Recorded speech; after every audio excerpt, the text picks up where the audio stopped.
Bismillahirrahmanirrahim. Assalamualaikum warahmatullahi taala wabarakatuh.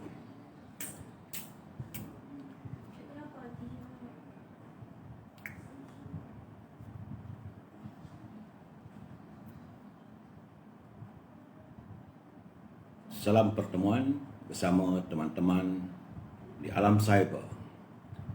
Saudara Adiwira Angkasa. Waalaikumsalam. Saudara Syahar Ibrahim. Saudara Mazza Zaid. Suara saya jelas atau tidak malam ni? Ruby Din nak tanya suara saya. Kalau okey, sila like dan katakan okey. Waalaikumsalam. Saudara Syaful Springs. Ibrahim Cik Muda. Saudara Mar Amizan. Saudara Kasim Mikasih. Azlan Yusof alias Adan Khalil. Ruby okey ya? Raja Kamal, Raja Bahrain, Raja Bazian, Raja Bazian. Rusinin Karengot dari Sabah, Eden Awang Tahir, Albert Awang, Eden Awang Treasure. Dir MJ, Rusi Lendu. Salam Tok, salam Saudara Din Dawkins, Adik Wangsa Angkasa, Saudara Sulaiman Hassan. Suara okey ke? Minta suara sebab sistem cantik. Alhamdulillah. Bila Saudara Fuad mengatakan sistem cantik itu, Alhamdulillah. Baiklah saudara, selamat kita bertemu lagi untuk malam ini. Kita ingin berbicara dan mengulas beberapa isu yang beredar di laman sosial dan juga di kalangan masyarakat serta rakyat khususnya. Ya. Saya berusaha untuk tidak meninggikan suara sebab ada kawan-kawan tegur, dia kata Datuk selalu marah. Saya bukan marah. Cuma kadang-kadang saya expression tu tak boleh tahan sangat katanya, jadi dia naik sikit. Terima kasih Saudara Muazzmi Ma'ali, Saudara Alias Abdul Latif, Saudara Abdul Rahman Harun, Hamidah Maksum, Adeli Deli, Zainal Latif, Hem. Okey. Secara pelaporan untuk hari ini COVID-19 tanggal 10 November. Alhamdulillah ada sedikit penurunan. Hari ini semalam 972, hari ini turun 869, menjadikan angka terkumpul mereka yang dijangkiti virus corona adalah 41,181 orang. Cuma kematian hari ini adalah 6 orang, menjadikan jumlah kematian mereka menjadi mangsa kepada virus corona ini adalah 300 orang. Sabah agak berusingkan sedikit sebab semalam 370, hari ini naik balik 397, menjadikan warga Sabah terkumpul yang dijangkiti virus corona adalah 21,189 orang. Labuan daripada semalam 63, hari ini 8 orang saja. Di Sarawak ada peningkatan, semalam 4, kemarin sebelum tu 2 orang, hari ini 6 orang. Di Kedah semalam 8, hari ini 3 orang saja. Di Penang juga semalam 34, hari ini kurang sedikit 27 orang. Jumlah jangkitan di Penang terkumpul adalah 1,421. Di Perak alhamdulillah daripada 51 orang turun kepada 12 orang, menjadikan jumlah terkumpul di negeri Perak Darul Ridwan 659. Di Selangor meningkat pula. Semalam 138, hari ini 236. Jumlah terkumpul warga Selangor yang dijangkiti virus corona adalah 6,523 orang. Di Kuala Lumpur semalam 22, hari ini 19 orang. Di Putrajaya semalam 4 orang, hari ini 3 orang. Di Negeri Sembilan ada pengurangan. Semalam 260. Hari ini Negeri Sembilan mencatatkan mereka yang dijangkiti pandemik virus corona adalah 141 orang. Melaka alhamdulillah, Saudara Rosli Lendu semalam 5 orang, hari ini sifar, tidak ada. Bersamalah kita mempertahankan agar kesifaran, kekosongan ini berterusan. Di Johor juga sudah berkurang, semalam 10, hari ini 8. Di Pahang alhamdulillah 1, 2, 3, 4, 5, 6, 7, 8, 9 hari berturut-turut Pahang sifar virus corona jumlah terkumpul cuma 395. Terengganu juga 2 hari berturut-turut sifar pandemik virus corona. Di Kelantan, saudara Pak Azmi, macam mana ni? Semalam 2 orang, hari ni naik 9 orang. Dan tentulah di Perlis masih berterusan sifar virus corona. Tahniah warga Perlis, dan kita mengharapkan, kita mendoakan apa yang berlaku di Perlis, apa yang berlaku di Pahang dapat dikekalkan untuk di tempat-tempat lain semuanya. Saudara Syukur Hussein, salam Datuk. Kenapa bajet 2021 tak sentuh langsung untuk PTPTN? Hilang kerja, hutang banyak, kuap tak boleh nak buat, keluar, nasib rakyat. Sebentar nanti saya akan cuba mengulas satu persatu, sebab kita merasakan ada isunya. Dan CNN melaporkan warga dunia sudah melebihi 51 juta orang yang dijangkiti oleh virus corona, dan lebih 1 juta yang meninggal dunia. Sementara itu di Amerika sudah 10 juta 18 orang, 10 juta 18,278 orang. Ini merunsingkan para pemikir dan para saintis di Amerika kerana kehadiran musim sejuk sudah pun menghampiri, dan jangkaannya sebab hari ini sudah 237,742 orang warga Amerika. Ya, saudara Mak Baki, sabar dulu, saya akan ulas juga tentang masalah air di Lembah Kelang. Itu laporan daripada CNN. Jadi bersamalah kita berdoa agar wabak COVID-19 ini dapat segera kita kekang, dengan mematuhi setiap saranan daripada Kementerian Kesihatan. Kita jaga keluarga kita kerana kita masih lagi belum menang. Berdoa dan terus berusaha menjaga kebersihan, menjaga keluarga kita. Perbahasan Datuk Seri Najib, ya, insya-Allah saya akan tegur, kita sentuh sebentar lagi. Seperti biasa, sedikit peringatan tentang berhubung dengan istighfar dan bacaan zikir selepas solat. Daripada Sauban berkata, Rasulullah SAW jika selesai baginda solat, maka baginda seraya mengucapkan istighfar 3 kali. Setelah itu baginda mengucapkan, ini ucapan daripada baginda Rasulullah SAW selepas solat, Ya Allah, Engkau Maha Penyelamat, dari Engkaulah segala keselamatan. Engkau Maha Baik, wahai Zat yang agung dan mulia. Ini daripada hadis riwayat Ibnu Majah, hadis yang ke-918, statusnya adalah hadis sahih. Jadi pengajaran daripada itu, selepas solat waktu, maka kita digalakkan beristighfar, berzikir dan berdoa. Pada kita, tempat kita mengadu tiada tempat lain, hanyalah pada Allah SWT. Antara zikir yang dilakukan oleh Rasulullah SAW selepas solat adalah beristighfar 3 kali. Sementara itu, mengikut Imam Nawawi, apabila selesai solat dengan beri salam, kekallah kita berada dalam kedudukan duduk tahiyat akhir serta menghadap kiblat dan beristighfar 3 kali serta membacakan zikir di atas. Ayo teman-teman, kita hendaklah beristighfar dan berzikir dengan zikir-zikir yang saya nyatakan tadi. Ingat ya, negara rahmah, ummah sejahtera. Ini kiriman daripada warga Johor. Usai tentang hadis, kita masuk bab e-commerce. Jangan lupa, dalam keadaan begini, duduk di rumah tak ada buat apa, langganlah buku Rahsia yang Terpendam, kisah perjalanan politik yang Bapak Mulia Tengku Razili Hamzah, dan juga catatan diary dari penjara yang ditulis oleh almarhum Datuk Harun Idris.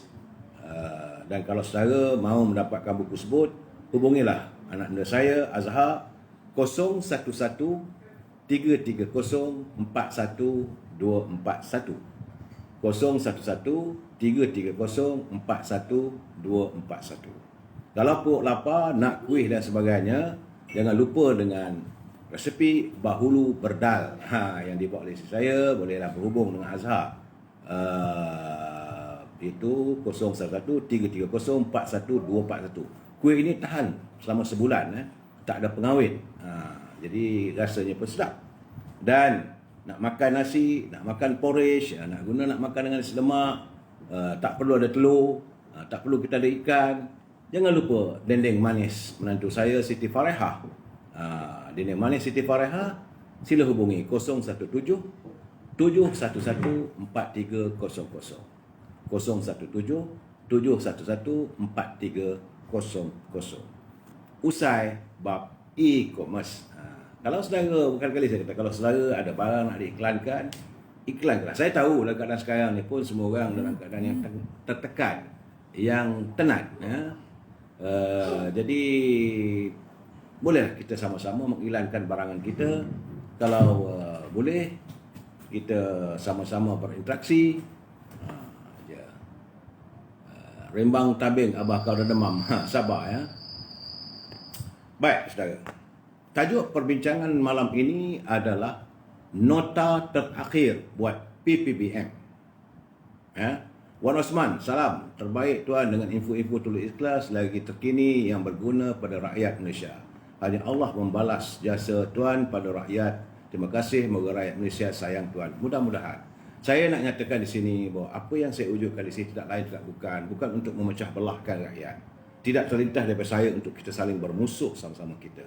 Apa yang ingin saya lakukan adalah untuk memberitahu informasi-informasi dan memberi penerangan, memberi penjelasan terhadap sesuatu isu yang berlaku. Jadi saudara bolehlah melayari ruang ini untuk kita sama-sama berkongsi. Dan kalau saudara ada kiriman, jangan lupa kirim sebelum pukul 3 petang. Lepas pukul 3 petang tu, waktu tu selalunya pukul 4, pukul 5 tu saya dah mengantuk. Sebab selalunya saya akan bangun, saya tidur lewat, bangun, saya akan pergi berjumpa teman-teman. Hari ini, siang tadi saya berkesempatan berbual dengan beberapa teman yang kami mengakui kehebatan Datuk Seri Tengku Zafrul sebagai Menteri Kewangan. Kerana beliau adalah seorang ahli perbankan yang tentunya tahu tentang ekonomi. Beliau juga tentunya seorang intelektual. Kalau dia takkan dia boleh jadi CEO pada bank dan takkan dia boleh jadi Menteri Kewangan. Cuma masalahnya kita membuat conclusions. Kita buat konklusi bahawa Yang Berhormat Mulia Tengku Zafrul terperangkap. Beliau terperangkap dalam situasi ketidakjujuran atas kebijaksanaan yang dimiliki olehnya. Dia seorang bijak, tapi beliau mengizinkan dan mempamerkan ketidakjujuran intelektual yang beliau miliki. Seertinya tersembunyilah intelektualnya. Hanya untuk melayan tuntutan politik yang semakin tempang. Jadi kerana itulah beliau kekal dengan keputusan berhubung dengan isu moratorium dan kumpulan wang simpanan pekerja. Sebab dia seorang yang intelektual. Dia satu orang yang tahu tentang figura-figura perbankan dan sebagainya. Tapi kerana tuntutan politik. Sebab itu sebagaimana kemarin apabila Datuk Seri Anwar Ibrahim membahaskan, mendebatkan belanjawan ini, beliau menyatakan beliau bersimpati dengan Tengku Zafrul yang bukan orang politik, maka beliau terperangkap dalam situasi di mana terpaksalah beliau mengizinkan intelektualnya itu sudah dilihat tidak jujur lagi. Jadi ketidakjujuran atas kebijaksanaan ataupun keintelektualan yang dimiliki olehnya itu sudah pun tersembunyi di sebalik situasi politik yang tak menentu. Jadi itulah keadaannya. Jadi tadi dah sekitar jam 10.30 dekat pukul 11 tadi, Yang Berhormat Datuk Seri Najib mengambil tempat untuk melaksanakan debat ataupun perbahasan berhubung dengan belanjawan yang dibentangkan oleh Menteri Kewangan Kerajaan Perikatan Nasional. Jadi cuma saya lihat semalam bila Datuk Seri Anwar Ibrahim mengutarakan pelbagai isu, pandangan, cadangan dan beliau tidak diganggu. Walaupun beliau adalah Ketua Pembangkang, jadi dari segi wakil-wakil UMNO, Barisan Nasional tidak mengganggu langsung. Malahan mereka memberi sokongan dan dokongan sebagaimana dilakukan oleh Datuk Ahmad Maslan, memberi bola tanggung. Tapi malangnya hari ini, sebaik saja Datuk Seri Najib diminta untuk memulakan perbahasannya, beliau diganggu. Dan orang yang mengganggu beliau tidak lain tidak bukan adalah makedum daripada Jelutong. Manusia yang tak pernah bersyukur, manusia yang tak pernah mengenang budi bangsa kita ini, menerima mereka sebagai warga negara, diangkat sebagai wakil rakyat. Apabila beliau mempersendakan dengan soalan macam-macam. Sebab berkali-kali kita katakan bahawa kes Datuk Seri Najib masih lagi di mahkamah. Maka kenapa beliau dianggap sebagai penjenayah? Jadi ayat-ayat yang digunakan memanglah mereka yang berada dalam parlimen boleh mengeluarkan kenyataan dalam parlimen itu kerana ada imuniti. Tapi kenyataan jelutong itu membuatkan saya benci sebenci-bencinya dengan manusia yang bernama Rai ni. Dulu masa dia di Dewan Undangan Negeri di Pulau Pinang dulu, begitulah ayat-ayat dikeluarkan begitu rasis. Beliau tahu, beliau mempunyai imuniti dalam parlimen atau dalam Dewan Undangan Negeri. Tetapi betul-betul makdum lah. Tidak layak digelar sebagai yang berhormat. Tak seharusnya kita panggil dia sebagai orang yang berhormat. Tak ada penghormatan yang wajar diberikan. Saudara buat pandai, jelutong, bawa masalah, bukan bawa masalah lagi. Inilah antara biawak-biawak yang merangkak dalam Dewan Parlimen. Sebab dia menentang dengan speaker. Kadang-kadang apa yang dibangkitkan dia tak ada relevance. Jadi sebab itu warga Pulau Pinang berusahalah kita untuk tidak lagi mengizinkan orang yang macam ini, mereka yang berlatar belakang begini, untuk berada dalam Dewan Parlimen yang mulia. Jadi cukup-cukuplah. Kadang-kadang sebab itu kadang-kadang saya melihat beliau ni makdum ni, dia nak mengundang masalah dengan warga bangsa kita. Kita tak mau bercakap apa-apa, tapi cara dia tu mengundang. Sebab memang benci betul lah kita dengan persoalannya, dengan caranya, dengan karakternya yang bukan sebagai ahli parlimen. Ini betul-betul duduk dalam tong sampah punya orang. Manalah Jelutong boleh jadi MP. Saya tak tahulah macam mana rakyat atau warga Jelutong boleh menghantar beliau untuk mewakili mereka berada di parlimen. Parlimen Dewan Mulia sepatutnya beliau membawa masalah rakyat Jelutong. Seburuk-buruknya orang macam anak pada Kapasing, Dion tu, at least kurang-kurangnya pun tahu cara nak bujah. Dia pun lawyer juga, tapi taklah macam Jelutong, macam Lutong, macam bukan lagi kena belacan. Tak tahulah saya nak cakap macam mana. Kadang-kadang rasa-rasa mau tangan aja boleh tahu. Jadi kesian pada pengundi parlimen. Kita bersimpati dengan warga Jelutong kerana mendapat seorang wakil rakyat yang tidak dan gagal untuk membawa masalah rakyat, melainkan mengutarakan persoalan-persoalan yang tidak ada kena-mengena dengan rakyat. Malahan beliau berselindung di sebalik undang-undang, menuduh orang itu, menuduh orang ini. Itulah kadang-kadang sial aja. Geram saya tak ni.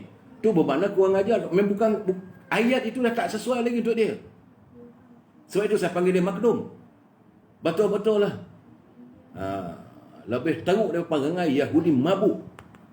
So jadi saudara, simpan di hati saudara bahawa orang ini jangan sekali-kali kita hormati di mana saja dia berada. Orang ini tidak layak diberi penghormatan. Baik, sebab kesian saya bersimpati dengan Datuk Seri Najib, tapi bagaimanapun Datuk Seri Najib nampak cool. Biarlah dia dituduh begitu. Tambah pula ada pula ahli parlimen pula daripada Kanga pula tokok semangkuk. Tapi dia cool. Datuk Seri Najib ni dia tenang. Sebab walaupun dia menghadapi tuduhan, beliau dengan persepsi yang sebegitu buruk, tapi bagi dia rakyat tetap di hatinya.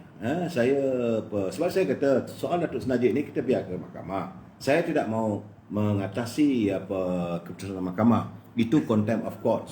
Jangan kita mengatasi, kita bukan hakim. Kita pun kadang-kadang tidak dapat tahu tentang perundangan. Sistem undang-undang kita ni ada. Jadi biarlah mahkamah memutuskan.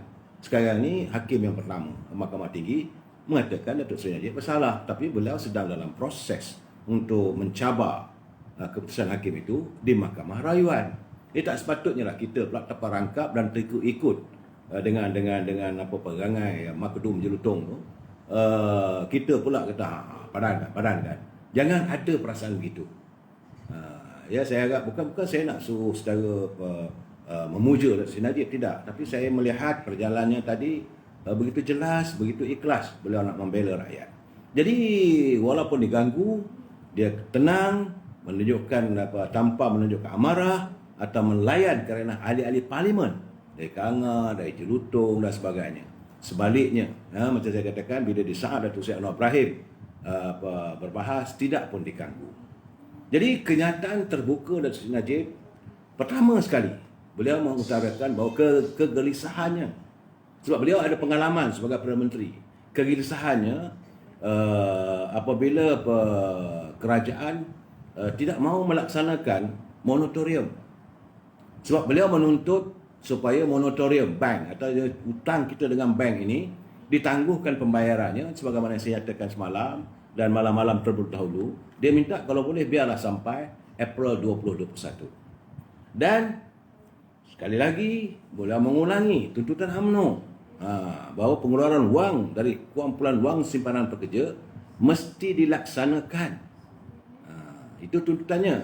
Dan jika tidak, ini sebab itu saya kata tadi, ini adalah nota terakhir daripada UMNO. Jika tidak, wakil-wakil rakyat ahli parlimen daripada UMNO tidak akan mengundi bajet tersebut untuk diluluskan. Ini kira dah peringkat habis dah ni. Dah noktah dah ni. Ya. Dan sebenarnya apa yang disuarakan oleh Sri Najib juga perlu kita hayati ya. Pertama, beliau membayangkan kegusarannya berhubung dengan belanjawan yang disifatkan tidak lagi realistik. Kerana punca kewangan kita lebih bergantung kepada penghasilan minyak Petronas dan cukai dari Petronas. Artinya percukaian yang lain, sistem GST ke SSC dan sebagainya, begitu jauh berkurangan. Memanglah bila kita tidak lagi mampu untuk berbelanja seperti dahulu, maka pungutan cukai itu akan rendah. Itu SB Napiah, DAP memanglah natullah. Memanglah begitu keadaan mereka. Jadi saya bangkitkan benda ini untuk secara kesetaraan secara kita harus bersimpati kepada warga kita yang berjuang untuk rakyat tapi dihina sebegitu rupa. Memanglah kurang asam punya orang. Jadi berbalik kepada perdebatan Datuk Seri Najib, beliau menzahirkan kegusarannya kerana menurut beliau apa yang dilakukan dalam bajet 2021 ini yang dibentangkan pada hari Jumaat minggu lepas, iaitu dia berpusat daripada pendapatan yang sebanyaknya datang daripada Petronas. Inilah keadaannya yang saya katakan bahawa apa yang dilakukan oleh Yang Maha Mulia Tengku Razali Hamzah mewujudkan Petronas ini, sekarang ini masih lagi negara amat berharap wang daripada Petronas. Wang daripada Petronas yang memastikan bahawa kemakmuran negara ini. Tetapi kekhawatiran Datuk Seri Najib, kerana kita pernah mengalami pada peringkat awal dalam bulan Mac dulu apabila harga pasaran minyak jatuh yang begitu teruk sekali sehingga defisit bukan kosong, bukan harga 1 sen, bukan harga 0 sen, minus. Kerana waktu itu pembekal-pembekal minyak dunia dari Arab, daripada Amerika, termasuk lagi kita takungan minyak itu sudah melempar. Dan minyak ini perlu dipindahkan ataupun dihantar kepada pembeli. Pembeli tak mau beli. Jadi akhirnya sebagai penjual, sebagai pengeluar minyak terpaksa bayar. Bukan terima duit, bayar kepada pembeli. Artinya mungkin untuk satu tong tu selama hari ini dia orang bayar $100, $40, $50, $70. Kali ini kita kena bayar untuk satu tong. Sehinggalah bulan April baru dia boleh bergerak balik. Ini sistem jualan minyak antarabangsa. Jadi apa yang kegusaran Datuk Seri Najib, beliau menzahirkan kerana tahun itu kita pernah mengalami tahun lepas kita pernah mengalami harga minyak yang terendah, dan besar kemungkinan kerana COVID-19 ini masih lagi belum mampu dikekang dan negara-negara luar juga berada dalam suasana tidak tentu ekonominya. Memang negara Amerika juga merudung. Kalau tengok pasaran saham di Amerika, tadi saya tengok dengan anak saya, dia punya kejatuhannya bukan level begitu, bukan juga ni begini, melentang tu jatuhnya. Di bursa saham di New York, begitu juga di England. Wang sebanyak 1 trilion yang saya katakan telah pun diinjek ataupun dimasukkan daripada kantung khazanah negara United Kingdom masih belum mampu untuk memperbaiki ekonomi di England, begitu juga di Jerman, begitu juga di negara-negara lain kecuali negara Norway. Norway terkeluar sebab negaranya itu dipimpin oleh pemimpin mereka yang telus, dan pemimpin mereka yang meletakkan kepentingan rakyat. Hasil negara Norway, hasil minyak itu disimpan wangnya dan diagihkan pada rakyat. Tidak lain tidak bukan hanya kepada rakyat. Sebab itu rakyat negara Norway hari ini juga dilihat seperti sifar COVID-19. Di New Zealand, Perdana Menterinya pula menzahirkan bahawa semua menterinya, semua wakil rakyatnya sudah pun memotong gaji mereka 20%. Sedangkan di Kelantan naik pula 3,000 5,000. Jadi kita pun tak faham. Negara luar, Perdana Menterinya sanggup memotong gaji wakil-wakil rakyat. Tapi kita di sini, di saat kita berada dalam keadaan ekonomi yang begitu mengudum, tiba-tiba mereka yang berada di anjung kuasa di Kota Baru menaikkan gaji dan allowance. Ini yang kita tak faham. Jadi berbalik kepada apa yang dinyatakan oleh Sri Najib, beliau khawatir kerana dengan keadaan sekarang ini, apakah jaminan bahawa apa unjuran-unjuran kewangan, figura-figura yang dilontarkan oleh Datuk Tengku Zafrul sebagai Menteri Kewangan itu mampu terlaksana. Selamat Syukri suruh Najib kutuk patah. Kita tak mau mengutuk. Biar sebentar lagi saya akan ulang bab itu nanti ya. Dan dalam keadaan sekarang ini, saya melihat bahawa kenyataan terbuka Datuk Seri Najib itu adalah peringatan terakhir kepada kerajaan. Kalau kerajaan tak mau dengar cakap UMNO, maka besar kemungkinan bajet ini akan ditolak. Kerana beliau juga menzahirkan, Datuk Seri Najib juga menzahirkan tentang ketempangan ekonomi kita, bahawa tiadanya unjuran keuangan untuk membantu syarikat-syarikat IKS ataupun SME, Small Medium Enterprise ni tak ada untuk kali ini. Sedangkan sudah 32,000 syarikat SME ini sudah gulung tikar. Dan besar kemungkinan akan banyak lagi yang terpaksa menghentikan operasinya. Bila ini berlaku, ini tentulah juga menyangkut tentang ekonomi negara kita. Kerana SME ini adalah merupakan antara penyumbang terbesar selain daripada kutipan cukai daripada Petronas, selain daripada wang daripada Petronas dia dapat, maka SME, syarikat-syarikat small medium enterprise ini, kutipan cukainya adalah merupakan penyumbang terbesar kepada kegiatan ekonomi negara kita. Bila tak ada benda itu, sekaranglah 32,000 syarikat dah tutup. Dan kalau 32,000 syarikat tutup, kalau satu syarikat tu katalah paling teruk sangat 10 orang pekerjanya, berarti 320,000. Mereka yang berpendapatan dulu agak selesa sudah hilang pendapatan. Apa nak jadi? Sebab itu UMNO tegas, kita mahu supaya moratorium ini diteruskan dan kumpulan wang simpanan pekerja ini dapat dikeluarkan wang simpanan mereka untuk diberi kepada mereka-mereka yang hilang pekerjaan. Tentulah lebih berarti sekarang daripada tunggu waktu tua. Jaminan masa tua dengan jaminan sekarang ni dalam keadaan susah. Jadi kalau gol sokong tolak bajet kalau tak adil. Ini bukan soal tak adil lagi. Datuk Seri Najib mewakili UMNO. Semalam Datuk Seri Anwar Ibrahim juga telah pun menyatakan secara bersyarat. Jadi dalam keadaan begini, kita mengharapkan bahawa kepekaan Datuk Tengku Zafrul, beliau yang seorang yang intelektual, yang bijak, sepatutnya janganlah menyembunyikan keintelektualan beliau untuk dilihat sebagai orang yang tidak bijak. Sebab ini is a cry fool. Rakyat sudah menjerit, rakyat sudah menderita sekarang ni. Ini perlu ditangani. Jadi tuntutan UMNO, tuntutan wakil-wakil rakyat daripada UMNO, kalau tak dilayan dua perkara ini, tak cakaplah soal gamputan perhatian dan sebagainya, kalau tak bagi pengeluaran wang EPS 10,000 betul dan moratorium ini tidak ditangani, maka UMNO tidak akan menyokong bajet ini. Saya besar amat saja kekhawatiran saya kalau ini berlaku, maka negara kita berada dalam keadaan cukup tenang.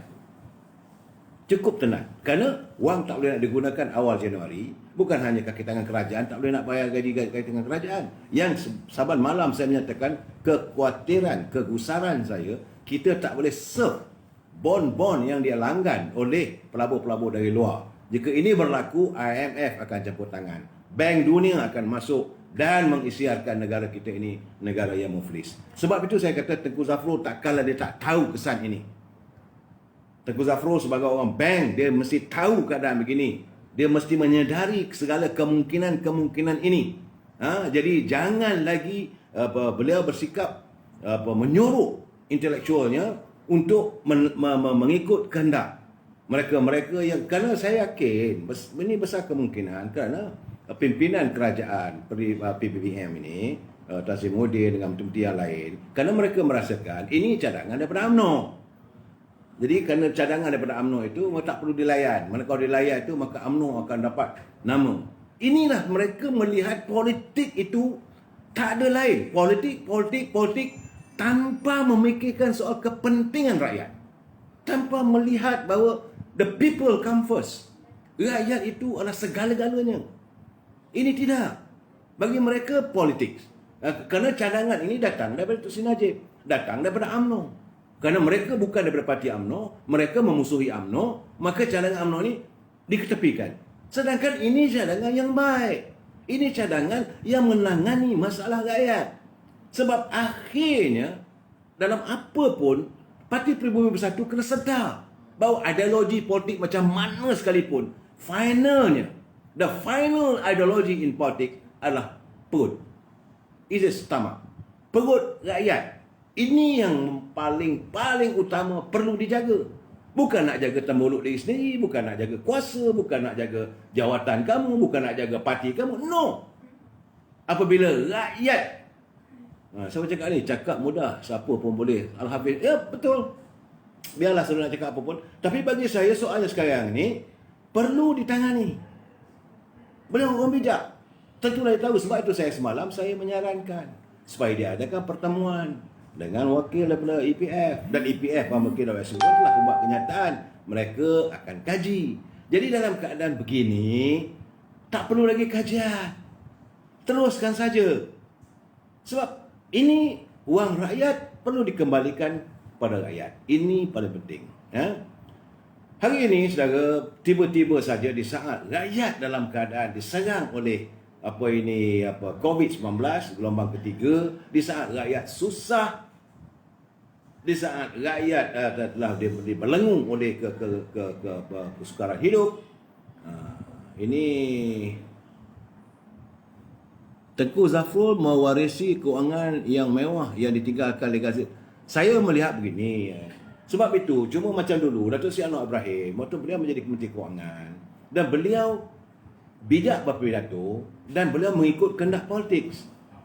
Jadi walaupun pegawai-pegawai di Kementerian Kewangan itu menyediakan kepelbagaian cadangan dan unjuran untuk kewangan, beliau melakukan injection atas kepentingan rakyat. Sebab itu beliau dilihat sebagai hebat. Walaupun latar belakang beliau adalah sebagai pengajar Melayu.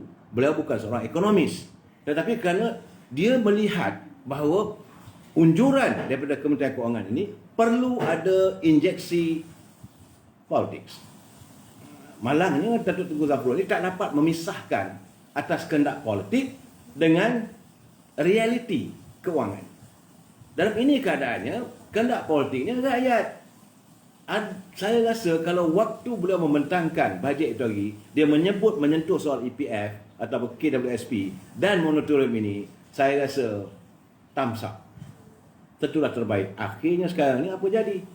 Sebagaimana Tan Sri Muhyiddin, apabila beliau diangkat sebagai Perdana Menteri, ucapan awalnya yang dipuja oleh rakyat seluruh negara, kerana rakyat melihat seolah-olah beliau Perdana Menteri ini benar-benar menangani kehidupan rakyat. Apabila mewujudkan bantuan prihatin dapat RM1,600 dikeluarkan daripada kantung negara, kemudian minta supaya bank menangguhkan pinjaman, rakyat melihat bahawa beliau sudah mendekat pada rakyat. Walaupun ramai orang marah dan sebagainya, orang boleh lupakan soal itu.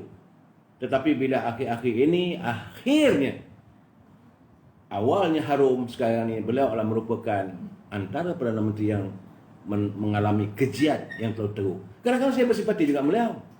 Kalau beliau sebagai Perdana Menteri, beliau dikeji oleh rakyat. Kenapa? Kerana tidak sensitif pada kehendak rakyat.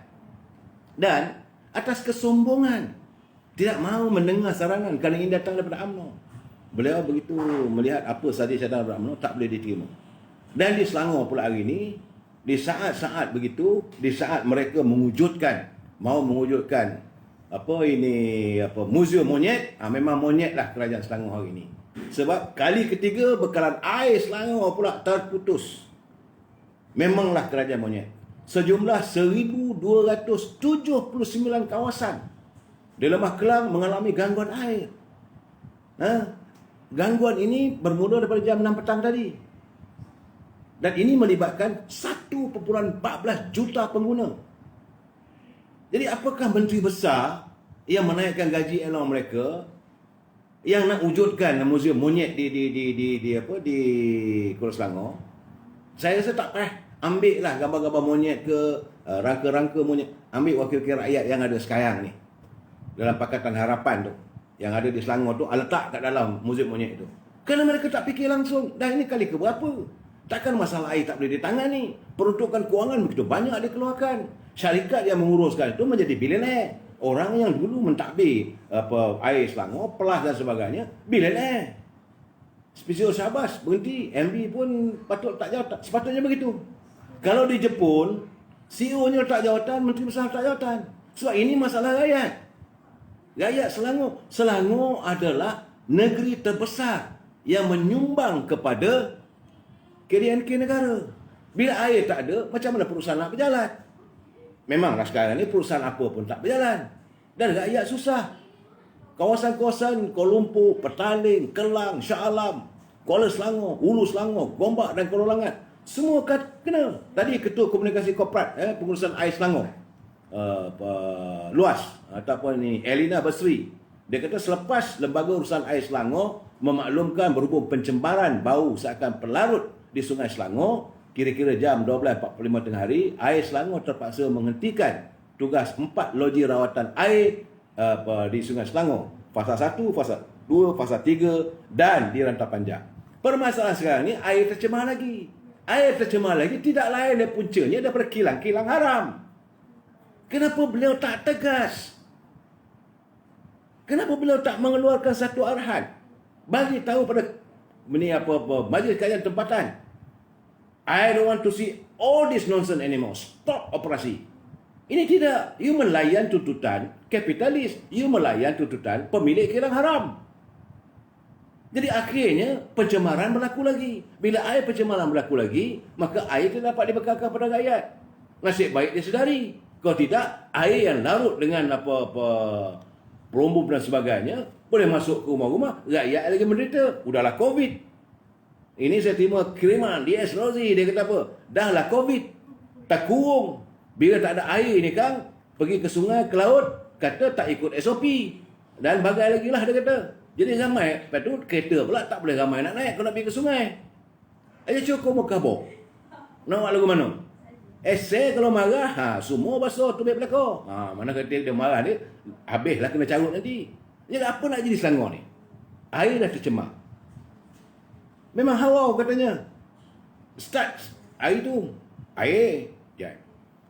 Kemudian di rumah pun air tak naik tingkat. Bila dah air tak ada bekalan itu, tangki kosong, untuk dia naik balik ke atas tu, bukan satu benda yang mudah.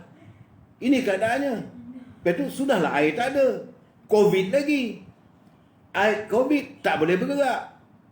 Nak start kereta, nak pergi mandi di sungai, nak cari mana sungai-sungai berhampiran, nanti kena tahan pula. Sebab satu kereta cuma boleh naik 2 orang.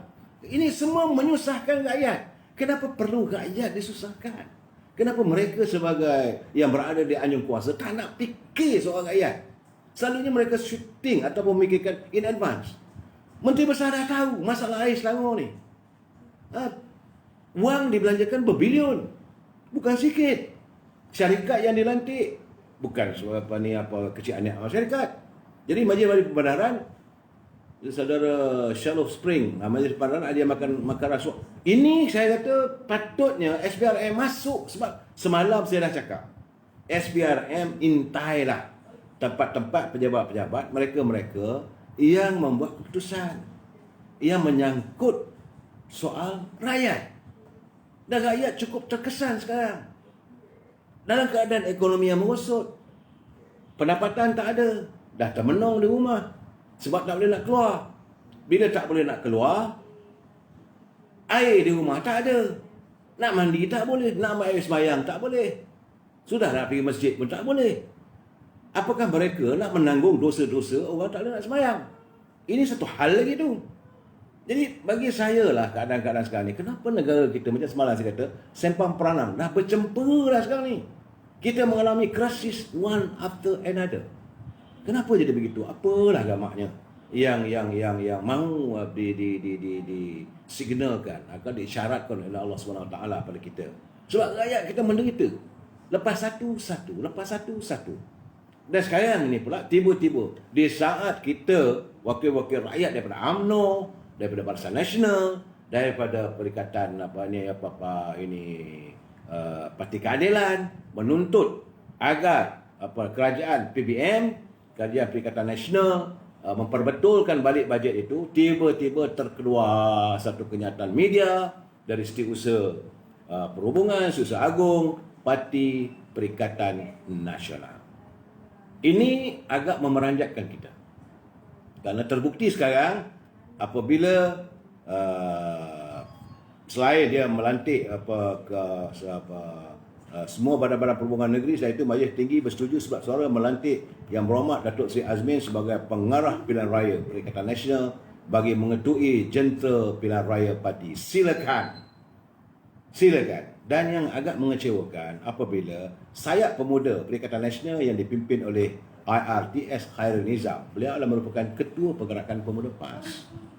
Jadi artinya sekarang ni saya nampak besar kemungkinan kalau inilah caranya, tersadarlah Muafakat Nasional. Rakyat yang cinta damai, yang selama itu begitu teruja, begitu mengharapkan agar Muafakat Nasional ini menjadi sebuah gabungan yang benar-benar mantap untuk memperjuangkan bangsa, agama dan negara kita ini, akhirnya tersadai. Sebab apabila PAS memilih untuk bersama dengan Perikatan Nasional, dalam Perikatan Nasional pula kita jadi hairan. Sada mamulu sumpah lanat senajib mabul, itu saya tak tahu. Tapi di Perikatan Nasional, PAS sebagai timbalan pengusia presidennya Tan Sri Muhyiddin. PAS timbalan presiden, UMNO tak masuk sebab kita tak menyertai Perikatan Nasional, sebab kita ada Barisan Nasional. Sebab itu dari awal kita katakan PAS kaji, jangan kecewakan rakyat di bawah. Jangan jadikan titisan air mata waktu kita menandatangani piagam Muafakat Nasional itu sebagai satu lelucon untuk mereka berada sebagai pemimpin. Ya. Dan sekarang ini bila saya hairan sebab dalam PAS, pimpinan PAS boleh bersetuju dan mendukung orang macam Azmin Ali. Kalau selama ini mereka menyatakan bahawa tidak lain tidak bukan demi agama, perjuangan kita untuk yang bersih sebersih-bersihnya. Jadi apakah Azmin Ali itu bersih? Telahkah dibersihkan? Sedangkan terpalit dengan macam-macam cerita. Begitu juga dalam tu adanya parti PBS. Saudara harus tahu, parti PBS ini bukan Islam. Perjuangan mereka lain di Sabah. Kenapa PAS boleh mendukung PBS pula? Apakah kerana UMNO? Sebab kita ada Barisan Nasional. Dalam Barisan Nasional ada MCA dan MIC yang termetrai sebab zaman sebelum kita merdeka lagi. Tapi bila PAS memilih untuk bersama dengan PBN dan Perikatan Nasional, apa boleh kita buat? Sebab itu saya katakan warga PAS kena tahu. Jangan salahkan UMNO, bukan kehendak kami. Kita begitu menyantuni PAS. Begitu kita menyantuni setia kawan. Tapi akhirnya bagaimana? Kita tak kecewa. Benarlah kata Tengku Razli Hamzah dari awal lagi, yang mula Tengku Razli Hamzah dia kata PAS ini berhati-hati sebab dia biasa main kayu tiga. Jadi Saudara Nasaruddin bin Mak Yusof, PAS tak ikhlas datuk dalam muafakat. Saya nampak begitu. Sebab itulah pejabat Muafakat Nasional yang ada di tingkat 36 kosong.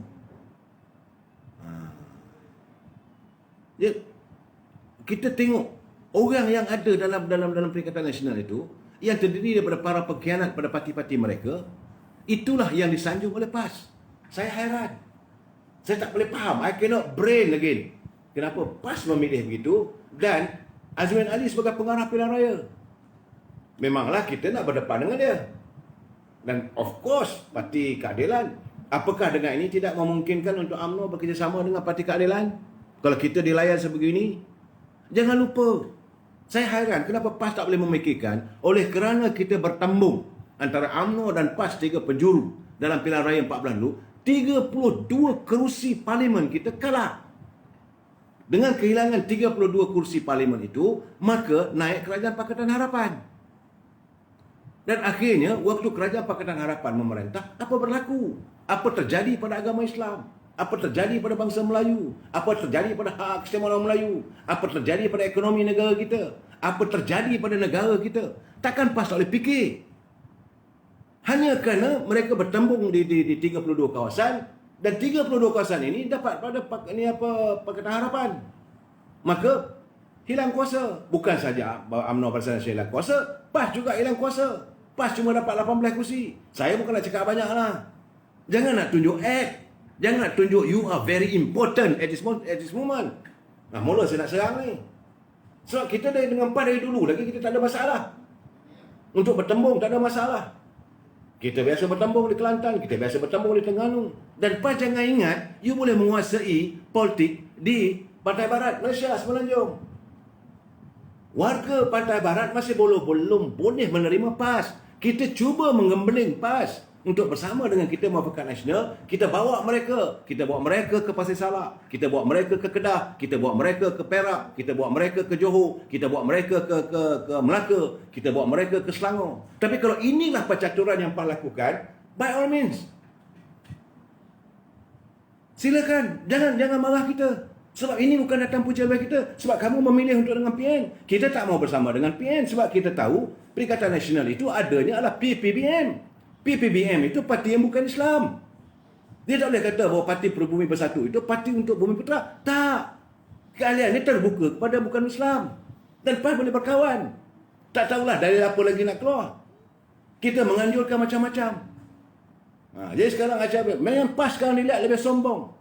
Jangan lupa, kesombongan kamu itu nanti Allah SWT akan turunkan lebih teruk lagi bala. Kalau ini keadaannya, PAS begitu mengecewakan. PAS nak Kelantan, nak Terengganu, nak Kedah. Saya nak minta maaf.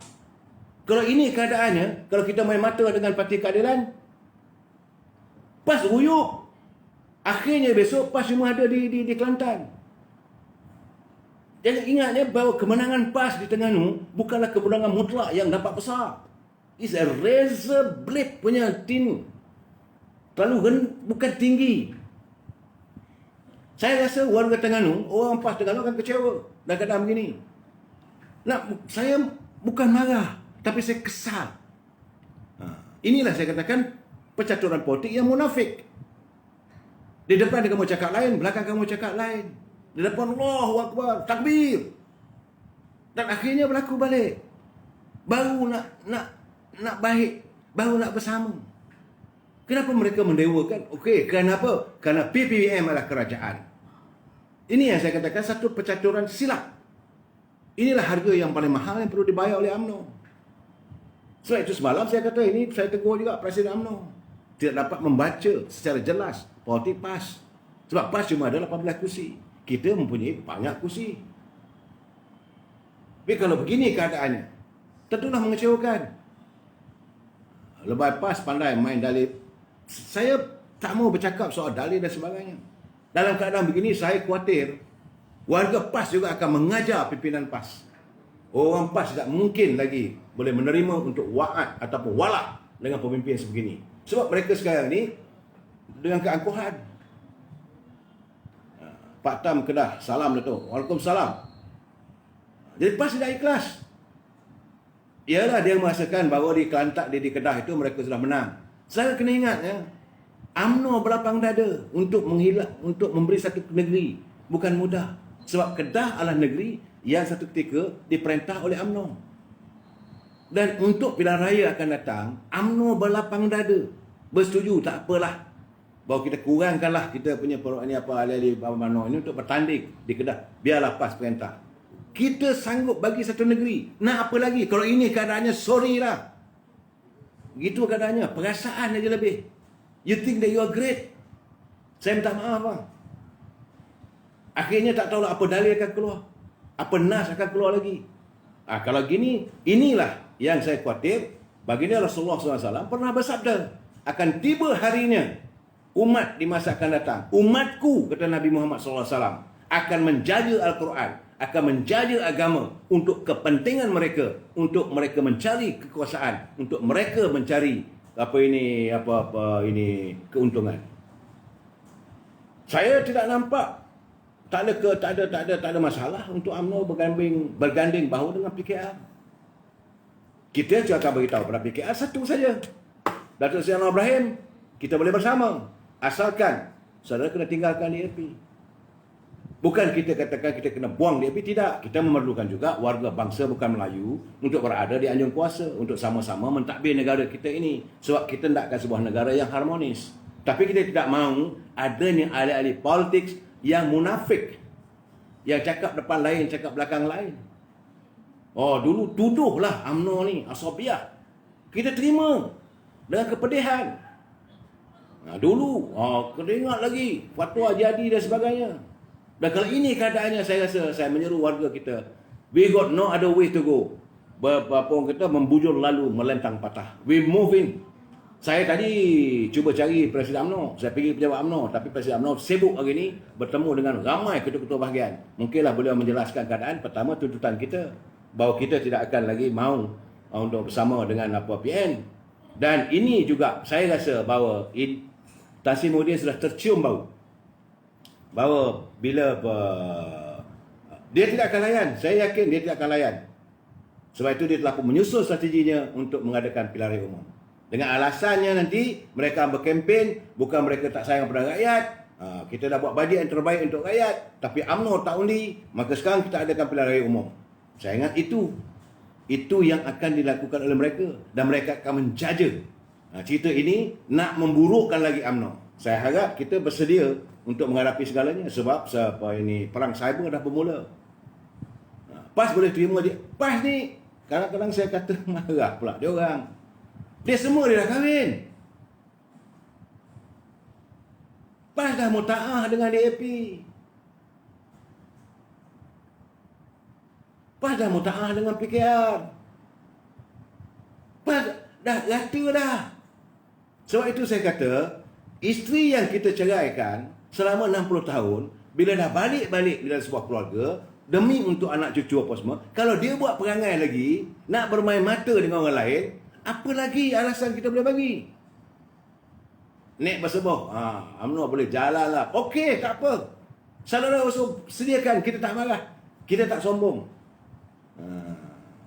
Kita kesal benda ni berlaku. Inilah warga macam naik bersebuah ni, usik sikit pemimpin mereka, bagai nak kita di ni. Surah An-Nam amin. Serik doa. Memanglah serik lah kalau macam ni. Tak ada, kita takkan dengan DAP lah naik bersebuah. Saudara jangan cuba. Saudara naik, Yun pun nak jadi tali barut orang. Kita tidak mau mengamalkan politik begitu. Okey, tak ada masalah naik. Saudara nak kata pun, silakan. Saya tahu bahawa saudara akan marah bila kita mula menyerang PAS. Tapi inilah harga yang perlu dibayar. Kita tak pernah usik selama ni. Jadi bagi saya, suka tak suka, kita harus membuktikan. Sebab suka tak suka, kita dah mewujudkan sebenarnya UMNO ini sebagai saya katakan bahawa parti perjuangan.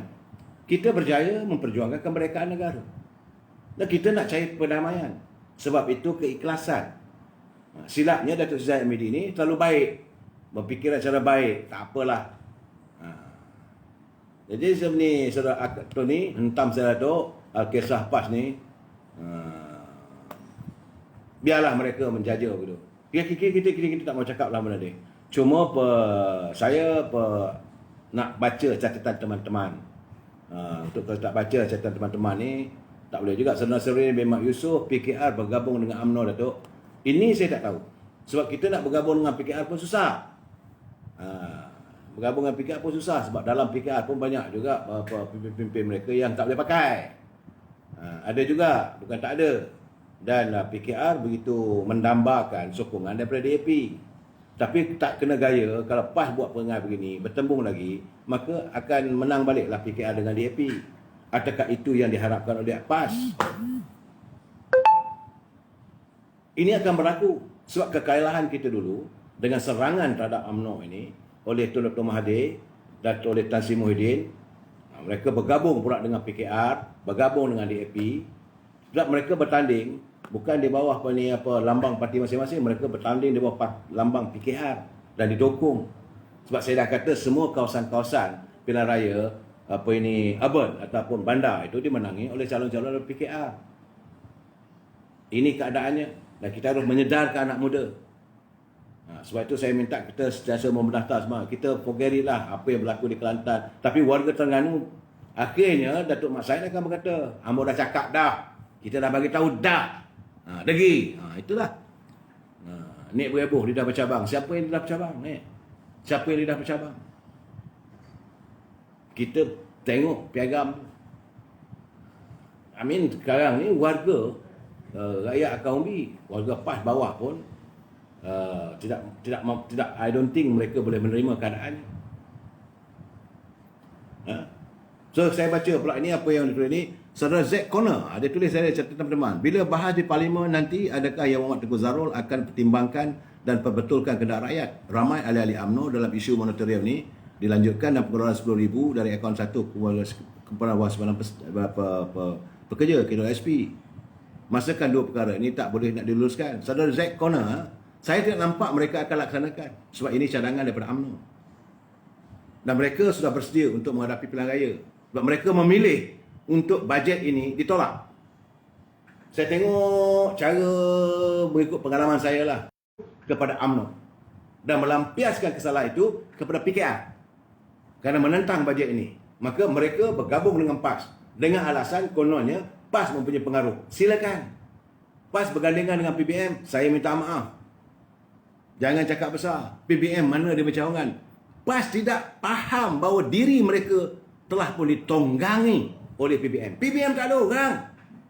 Parti Peribumi Bersatu tak ada ahli. Yalah nak buat macam mana? Halaman Muhammad, Bilal pun seorang, dia tak peduli sokongan pun, menang jiwa aman.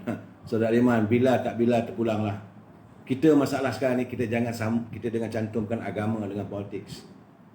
Sebab berapa lama dah PAS menjaja agama ni untuk tujuan politik. Dan hari ini mereka bersedia untuk diri mereka ditunggangi. Mereka ditunggangi oleh PBM. Dia lupa benda tu. PBM tak ada jentera. Jadi Parti Peribumi ni menggunakan PAS ni sebagai jentera. Sebab itu bagilah kawasan berapa nak menyap semua. Jadi PAS terliur. Kerana sekarang ni PBM sebagai dalam kerajaan. Dia lupa bahawa kalau UMNO tarik sokongan, terlengkup habis semua. Dia lupa. Mereka ingat bahawa sekarang ni dalam kerajaan, aku dah jadi menteri. Kalau UMNO tarik handbrake, sebab itu apa yang disarankan oleh Yang Muhammad Tengku Razali itu hari, sepatutnya UMNO ikut. Yang Muhammad Tengku Razali sudah dapat baca. Tarik saja sokongan. Kalau hari ini pun, kalau 3 orang menteri daripada UMNO Barisan Nasional keluar daripada kerajaan begitu, dah jatuh dah. Dah terpaksa serah kembali pada Dunia Mahkamah Agung. Ini keadaannya. Tapi memang dari dulu lagi kena sula lah Pok PAS ni. Tak sedar diri. Menteri PAS syok dengan gaji. Sementara ni saya dah cakap dulu, ni tak serik ke PAS ni. Terpulanglah. Rakyat akan pilih parti mana yang perjuangkan nasib rakyat.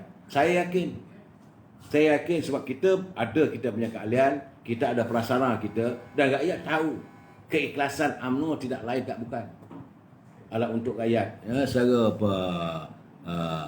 87 kes fitnah Datuk Zaid akan digugurkan dan hakim yang mengadili. Saya benda begitu saya tak mau mengadil, saya tak mau mengambil mendahului mahkamah. Itu contempt of court. Sebab itu walaupun saya sayang kasih kepada presiden saya, syukur dipimpin oleh pimpinan PAS. Itulah biliknya, kata Tengku Razali. Semua ada lipas pun ada apa semua. Kita pun okey lah, alhamdulillah. Tapi bila sampai waktunya, bila sampai pilihan raya, apa yang dijanjikan tidak sebagaimana yang dijanjikan. Apa yang ditulis dalam perjanjian. Jadi dia kata Datuk kena bagi tahu pada Datuk Zahid Hamidi, berhati-hati. Sebab PAS ni biasa main kayu tiga. Saya tak tahu maksud begitu. Dan kita bila saya cakap dengan Datuk Presiden kata kita mahal kenalah apa ini berlapang dada. Kita kenalah ini apa fikir, jangan fikir orang tak elok saja ni. Insya-Allah UMNO akan perintah semua. Saya yakin begitu. Dan saya yakin dalam keadaan sekarang ni mereka-mereka yang pernah mengundi apa ni Parti Keadilan pun akan kembali pada kita. Kalau saya tengok balik, sebenarnya saya dapat tahu cerita ni daripada minggu lepas. Sebab itu bila saya menyatakan apa yang berlaku di Kelantan tu, saya kata saya tak ada berhasrat nak menyerang PAS.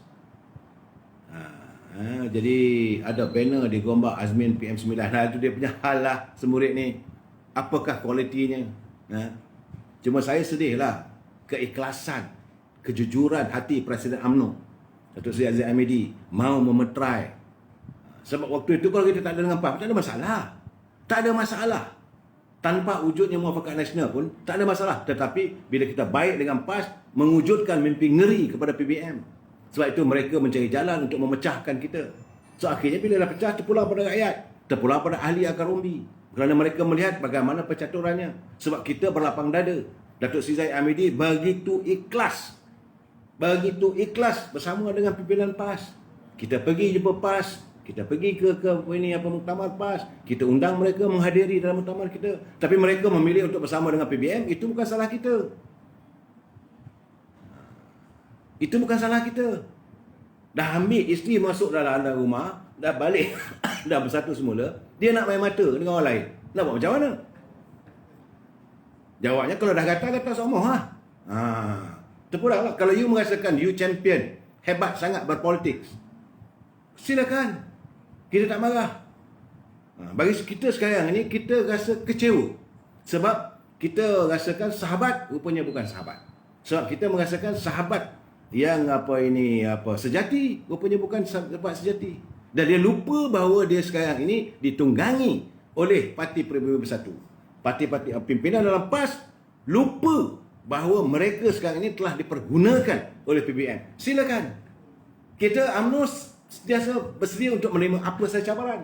Kita menghadapi dengan Parti Keadilan, kita menghadapi DAP, kita menghadapi dengan PAS. Dulu tak ada masalah pada kita. Kita bagi kata kita akan bertempur bila sampai waktunya. Warga UMNO sentiasa ready forever. Sebab bagi kita, perjuangan kita tidak lain tak bukan demi agama, bangsa dan tanah air abata. Itulah UMNO, sebuah parti yang ada perjuangan.